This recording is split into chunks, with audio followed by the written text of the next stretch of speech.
make up an important chapter in Appalachian folklore.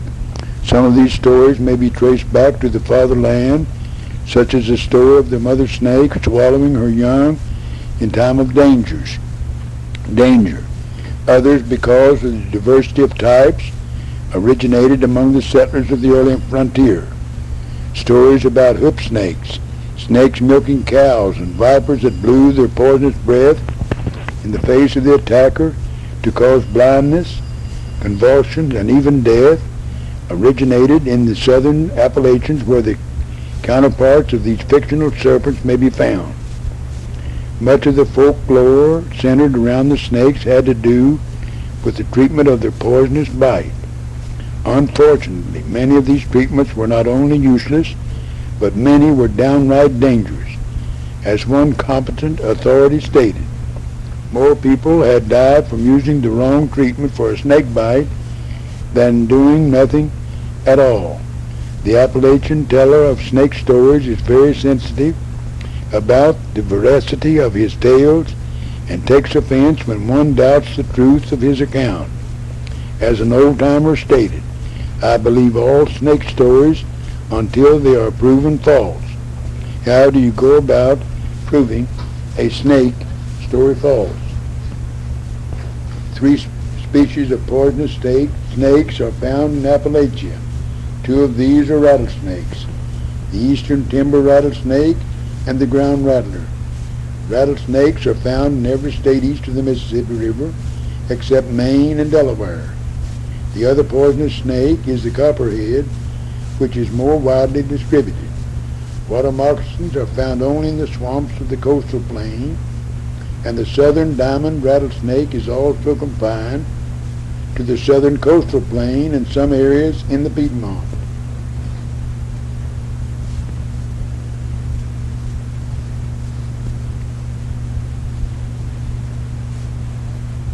Snakes held an important place in the life of the American Indian. They were used in ceremonial dances. Their fangs, rattles, and skins were used to adorn necklaces and other ornaments. The oil had a distinct therapeutic value, and they also served as food. Many early remedies of the frontiersmen contained rattlesnake oil. The powdered rattles were mixed in medicines. Man's intrusion into the wilderness.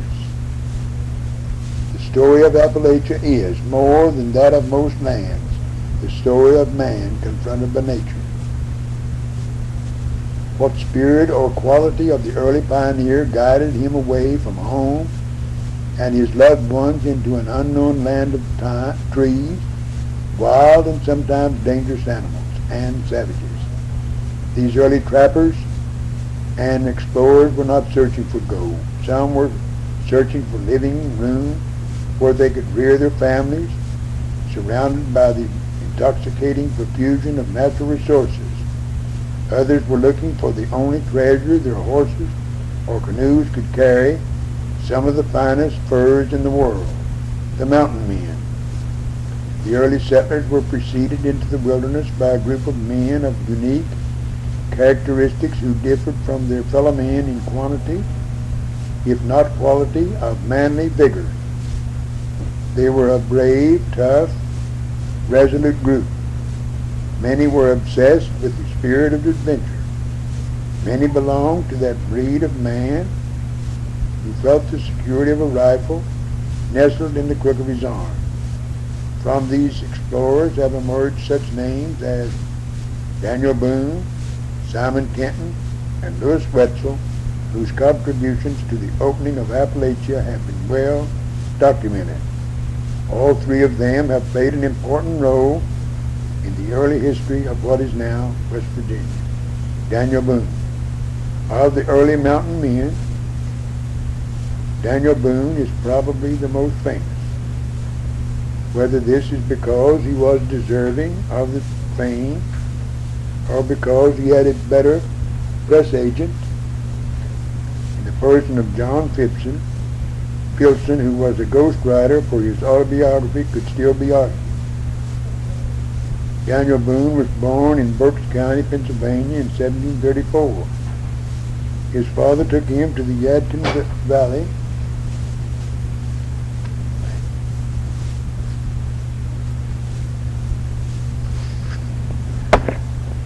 Yadkin Valley.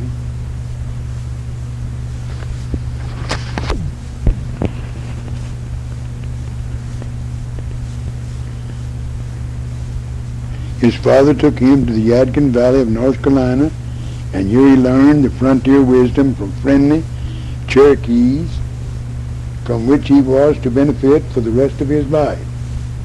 He served in Braddock's campaign against the French and Indians.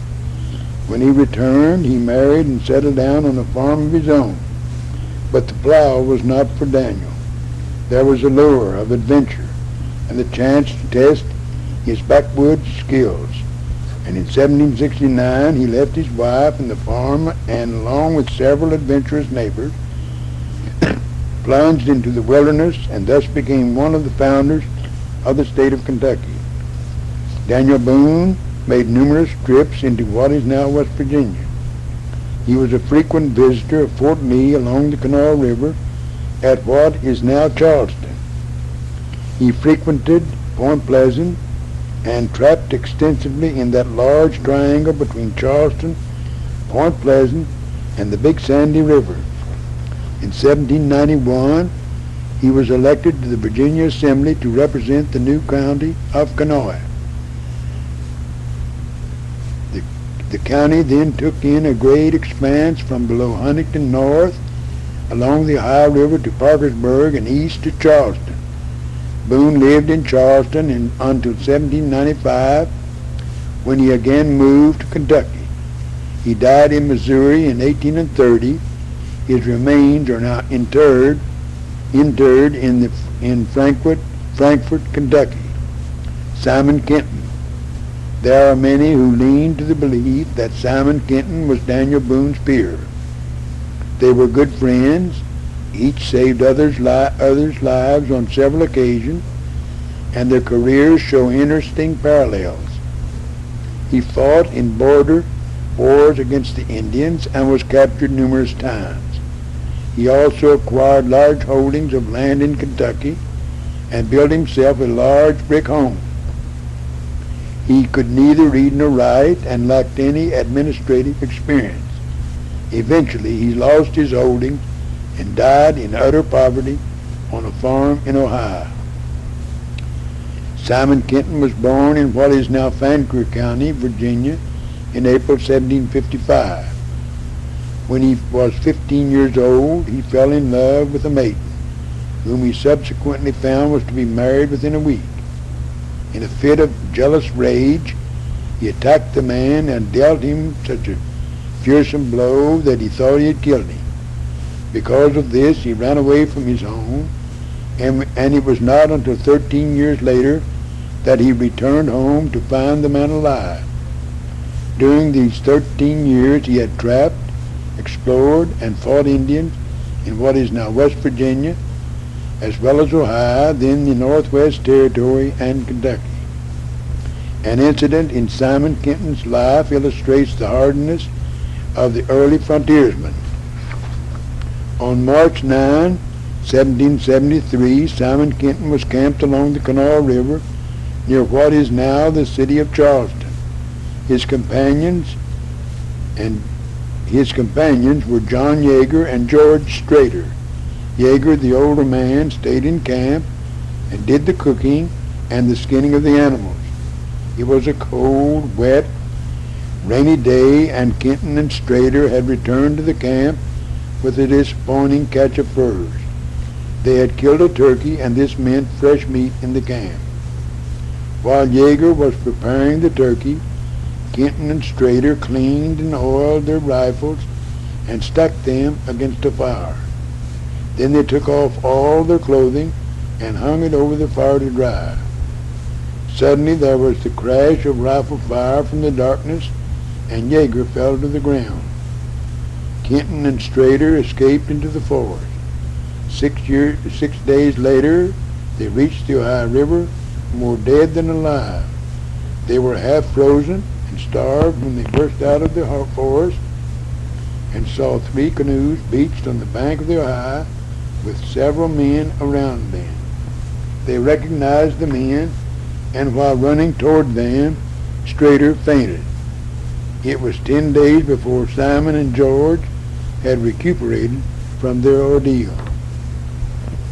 Louis Wetzel had been acclaimed by many as the greatest scout and Indian fighter that the United States ever produced. He was born in Lancaster County, Pennsylvania, in August 1763. When about a year old, Louis' parents, with their 3 sons and a daughter, along with 4 other families, left their home and moved westward, where the Wetzels settled along Big Wheeling Creek, Marshall County, West Virginia.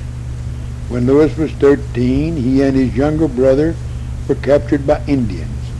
Although they escaped, Louis never forgot the ordeal and vowed vengeance on all male Indians, a vow which occupied most of his time the rest of his life. During his lifetime, he journeyed to New Orleans and into Texas twice and spent 4 months with the Lewis and Clark expedition, but left it because of boredom. He died of yellow fever while visiting a cousin in Natchez, Mississippi in 1808.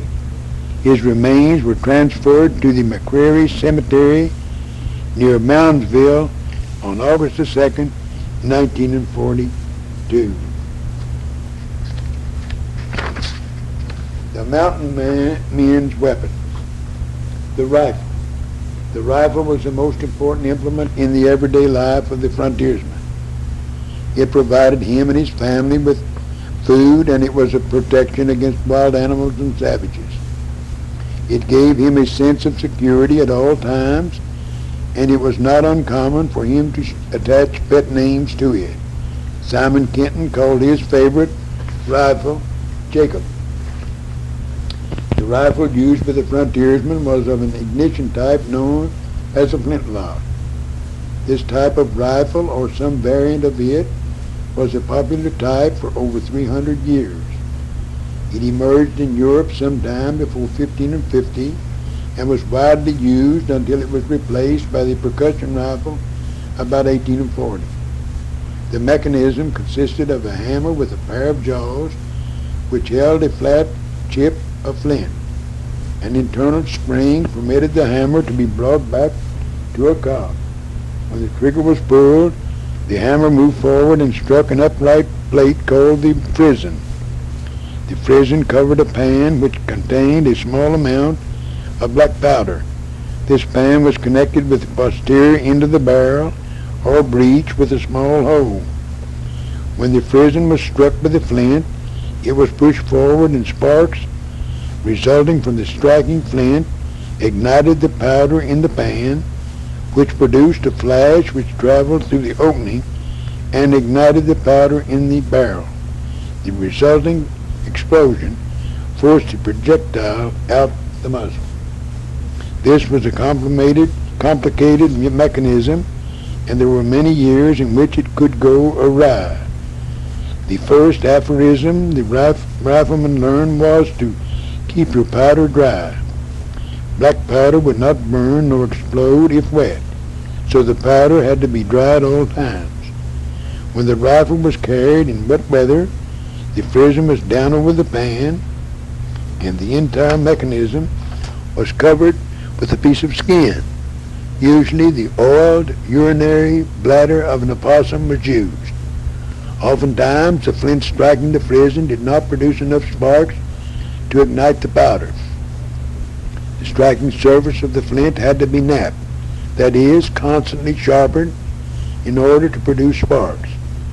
Even when the sparks did ignite the powder in the pan, there may have been an obstruction in the touch hole and the flash would not ignite the powder in the barrel. This was called a flash in the pan and has given rise to the expression which is used today to denote a brief period of popularity in an individual. And last of all, it may not have ignited the powder in the barrel because in the heat of an encounter or the excitement of a chase, the hunter may have forgotten to put any powder in the barrel. The rifle used by the early mountain men was the Pennsylvania rifle. It was referred to as the Kentucky rifle in a ballad which was written in the decade following the Battle of New Orleans in the War of 1812. In this battle, the ballad refers to a company of men from Kentucky with their Kentucky rifles. Some refer to it as the Pennsylvania Kentucky Rifle.